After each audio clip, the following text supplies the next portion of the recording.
আসসালামু আলাইকুম। দেখতে পাচ্ছেন দুজন কিভাবে ক্যারাম বোর্ড বানাইছে তক্তা দিয়ে। আপনারা দেখে অবাক হয়ে যাবেন। দেখেন তাদের ক্যারাম বোর্ডটি তারা ভালোভাবে গুড়ি যাচ্ছে। এই যে গুড়ি গেছে আবু বক্করের।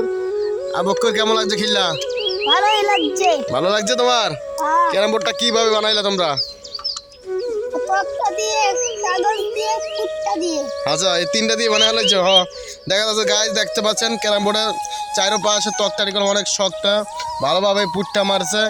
তারা যে দেখুন কিভাবে খেলছে। যাবে, তোমার কেমন লাগছে? ভালো লাগছে? ক্যারাম বোর্ড খেললে ভালো লাগছে? কি থেকে দেখেছো ক্যারাম বোর্ড বানাই না? কিভাবে দেখে বানাইছো এটা? আমার মোবাইল দিয়ে। মোবাইল দেখে বানাইছো না? মোবাইল কি ভিডিও দেখে ইউটিউবে? তাই, ও ভালো, সুন্দর আইডিয়া। এবার চাবেতে মারবে, হিট করলো এবং চলে গেল ক্যারাম বোর্ডের বাইরে। ঘড়িটি আবু বক্কর মারল, আবু বক্করের ঘড়ি চলে গেছে। তো আবু বক্কর, তুমি জিতে গেছো ক্যারাম বোর্ড খেলায়। হুম, তুমি জিতে গেছো ক্যারাম বোর্ড খেলায়।